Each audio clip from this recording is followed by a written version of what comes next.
It's attractive, its capabilities, its opportunities, but it's also messy with gaps and brittleness. And we have to be prepared to deal with both.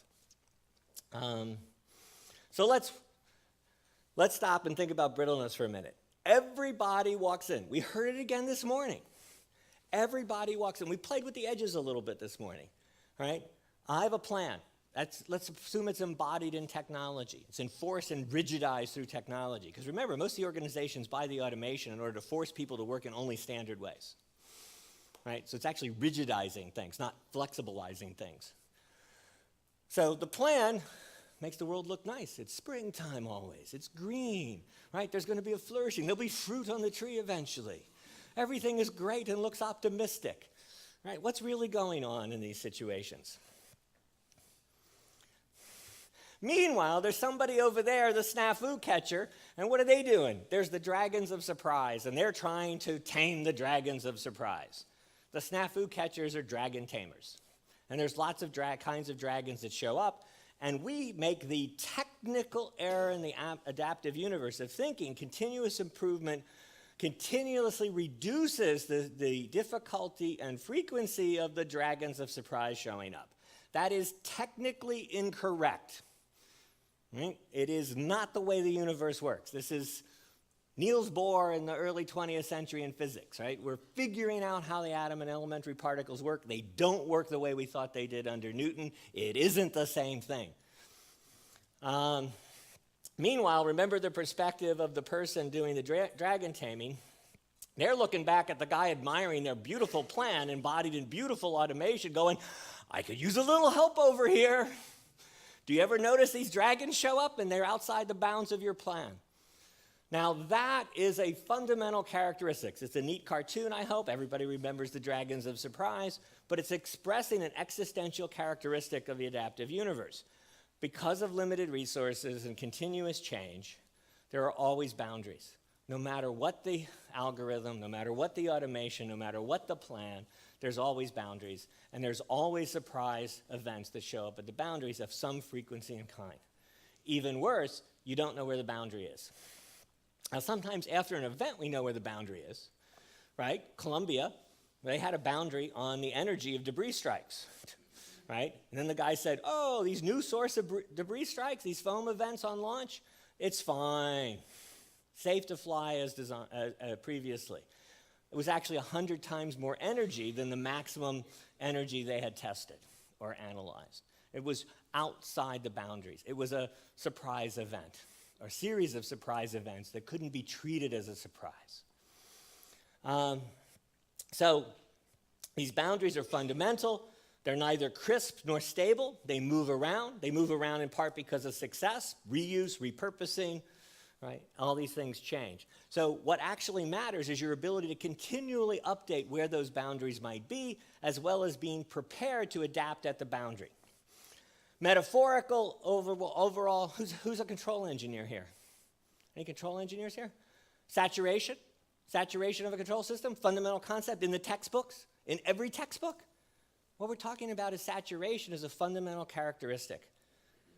All right, so I can connect control theory and biology and social systems through a simple idea like saturation of capacity.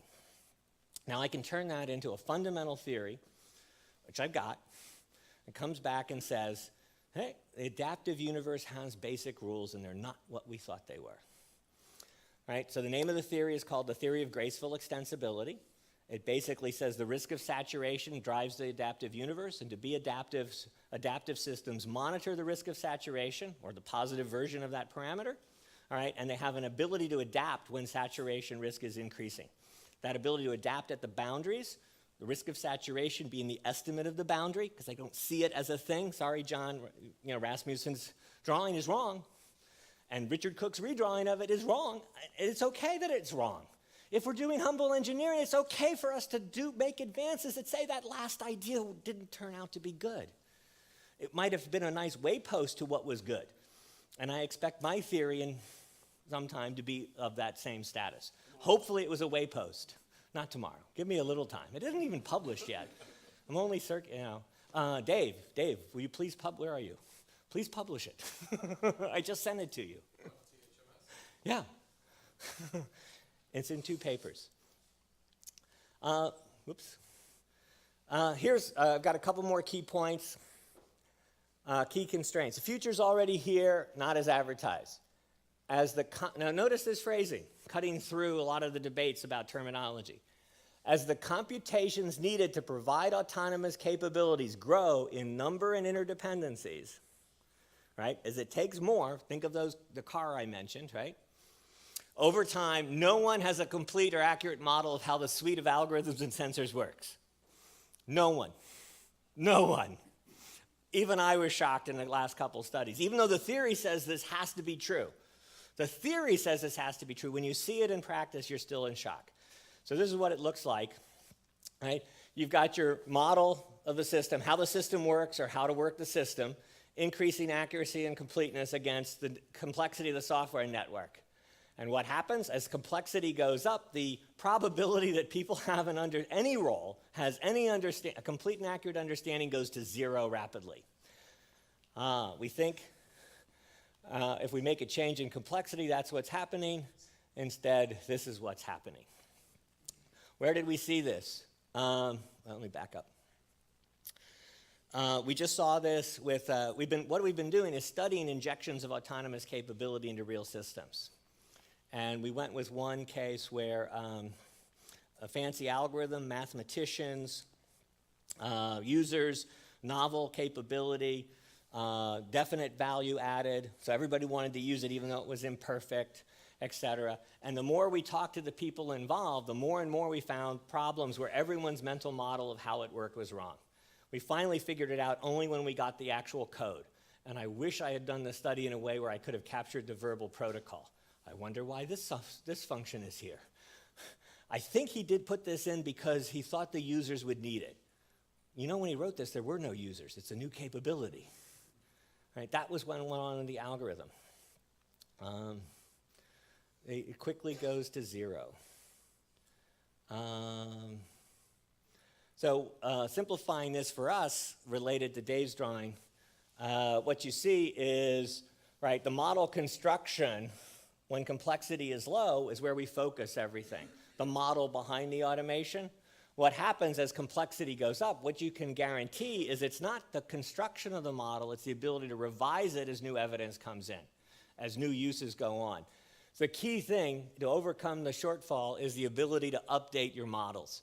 And in most of the organizations and development we're seeing, we'd have the opposite. The belief that once we get one model right, we're done. We can throw it over the fence to maintainers and operators. Instead, it's all about continuous change. Here's this study. We summarized it with this graph. The more theoretical, algorithm-focused expertise versus the mission-focused expertise. And what we found was that no one had a complete and accurate picture. And you'd be surprised at the number of mathematical simplifications the mathematicians took to get something to work. Kind of amazing. Yet it gave value, and so people made it work and figured out ways to use it in context to get information. We're almost done. The next one is everything we heard about in the discussion of self-driving cars and drones all have the same architecture. The same architecture, right? Actually, it's an old standing architecture. We have many names for it, but in the modern context, think of it as the alert and investigate. In other words, the machine does it all, and when it has problems or uncertainties, it alerts another role, a person, and says, here, you check it out, you take over, you think about it, right? So alert and investigate. Every variation out there is essentially fits in this family. And what happens is it has a low performance ceiling. Again, humble engineering. We want an architecture that's going to meet the performance requirements of our stakeholders. And they come in and say they want these performance ranges. And then we've come up with an architecture that has a guaranteed low performance ceiling as the rate of exceptions, anomalies, and surprises go up. Right? So we think, here we have our current system. It's an alert and investigate architecture number 1. We plot performance against the rate of surprises, anomalies, and exceptions, and it goes up like that. Now somebody comes up with a new system, and what do they focus on? Look how much better it is, as long as the rate of surprise, anomalies, and exceptions is low.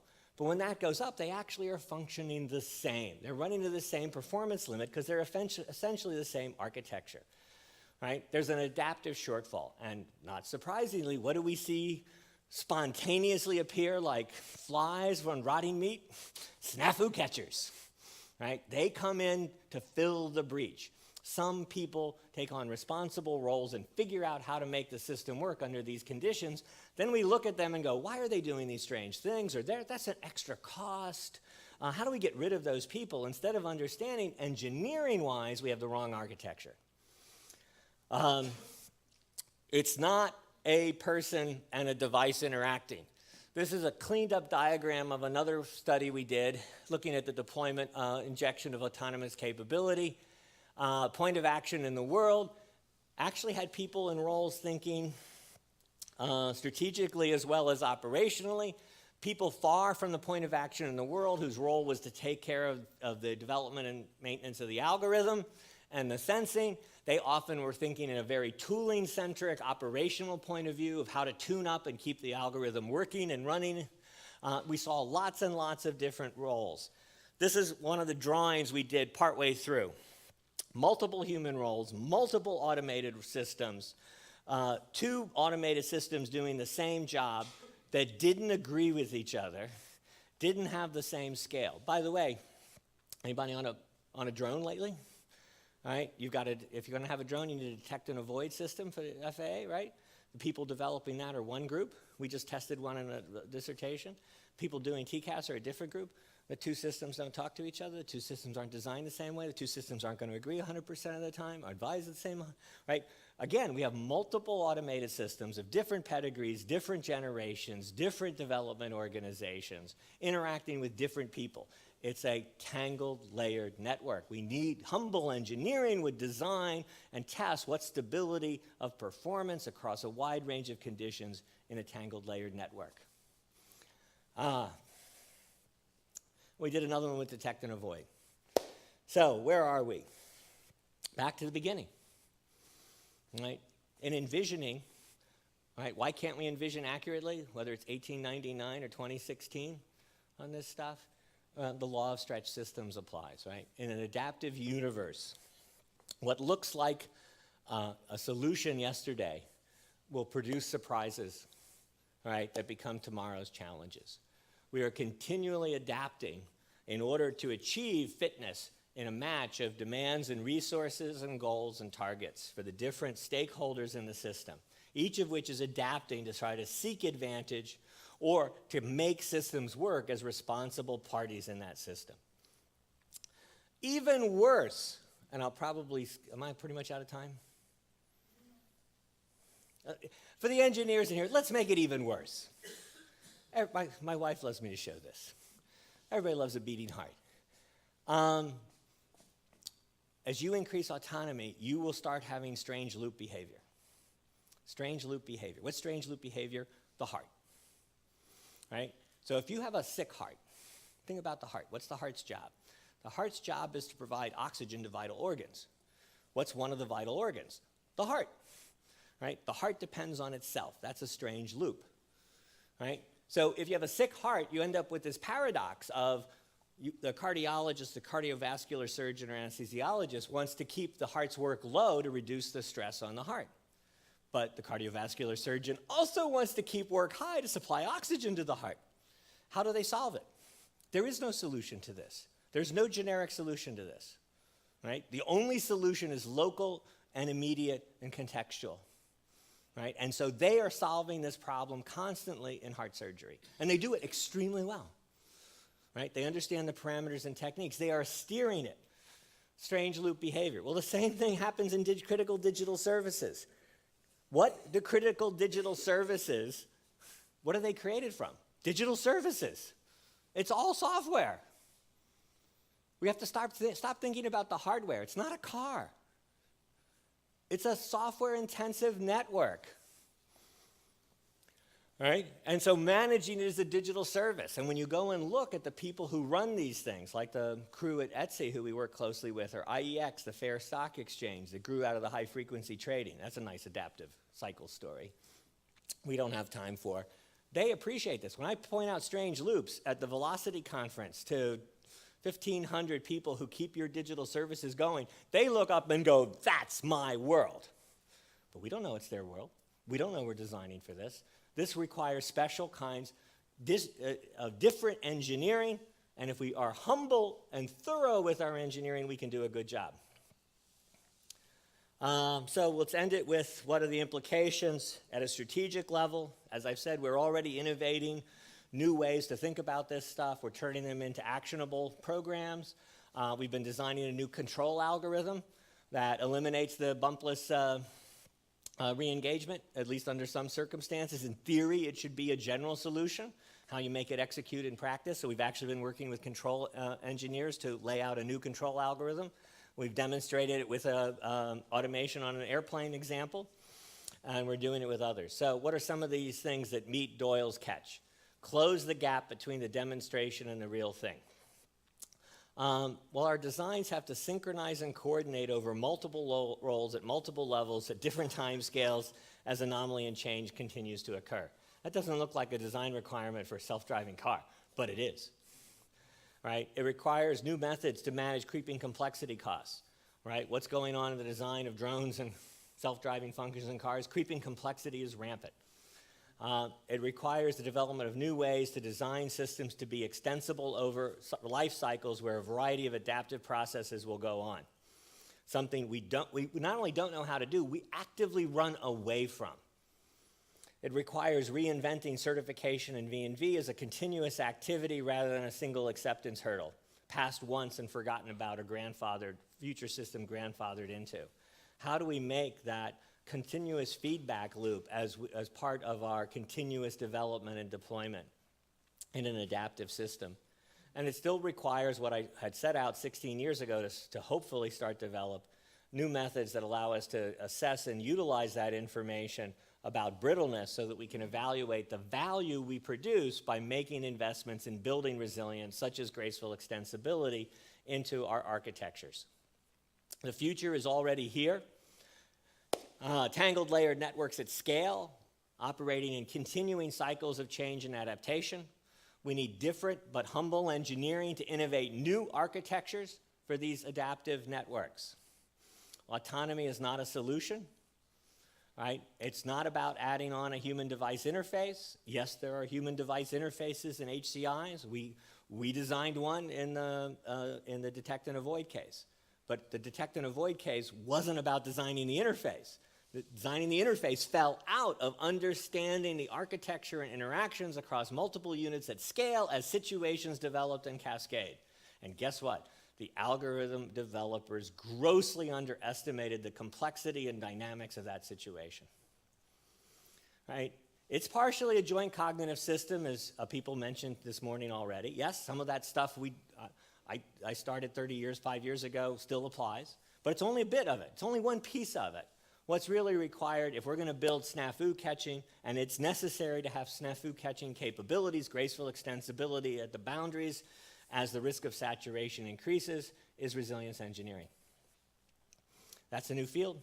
The theory of graceful extensibility is available. There's talks on this. There's a course on this. The course is already available online as a set of lectures. We'll do it better starting next Wednesday. We're not streaming it live, but we will be putting it up hopefully within 48 hours so somebody can follow along if they want. All you got to do is email me and we'll get you on the list and get you connected up if you want to follow along. And we are inventing and innovating resilience engineering to meet these challenges. I wish you would help me. Thanks.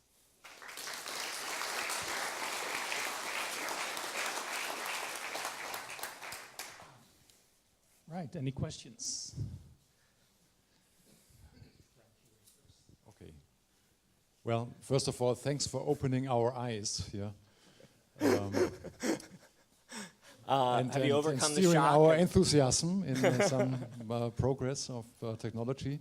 Maybe there's still some progress, but of course it's an important role also to be on to point towards the dangers and to point towards the resilience. So this is especially important as times have speeded up. It looks like the speed is so fast that the resilience engineering is more and more difficult. and what Eric Holnagel called tractability is more and more difficult. So is speed the problem, and should we slow down in the progress, or how do we slow down in the progress? No, I don't think I don't think a solution is slowing down. Slowing down is an immediate coping mechanism, right? And so sometimes we make the sacrifice decision. So the New York Stock Exchange made the sacrifice decision explicitly in that example. They didn't understand what was going on. Their system was deteriorating, and it was more important, even though they would get pummeled in the press and in the business competition of stock exchanges, he was able to make the sacrifice to stop production, to take an outage, to reduce the damage. Remember Knight Capital? They were too slow and stale to make the decision and ended up in much worse condition. So the answer is, it's not about speed per se, it's can you keep pace with the tempo of events?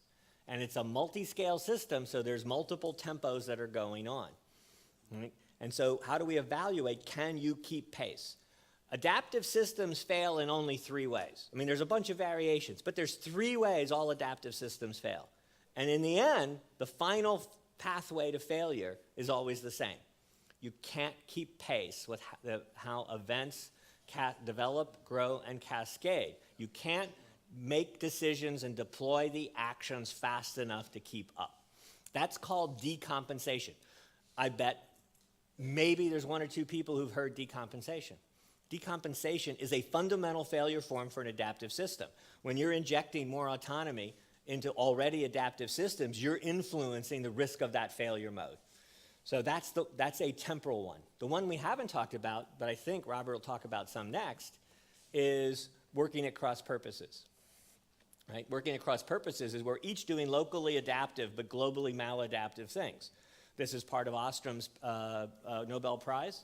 Also Al Ross Nobel Prize in 2012 give us new insight into that process. So coordination and synchronization ends up being critical. And then the third one is the one I've been appealing to us about, which is getting stuck in stale approaches, right? Instead of being a proactive learner, where you can learn from the early signals without waiting for disasters to happen. What's going on right now in this deployment of new technology that's like every other deployment I've lived through for the last 40 years and heard about from my predecessors before, is we're slow and stale to learn. We wait till we have definitive evidence. And unfortunately, that definitive evidence is accidents, adverse events, people dead, major financial failures. And then we're stuck in a poor portion of the design envelope because we made commitments to architecture that we can't get out of. And then what happens is they ask all of us to show up and say, would you please repair this a little bit? We don't understand, Dave, we don't understand why people did such strange things. And we go, oh, they didn't do strange things. They did something that was designed in. Your system design led to those kinds of behaviors. And in fact, most of the time they were pretty good behaviors, right? They were snafu catching behaviors, right? Other comments, questions? I may not Just be one. as young Okay. as I used to be, but I can still talk a little longer.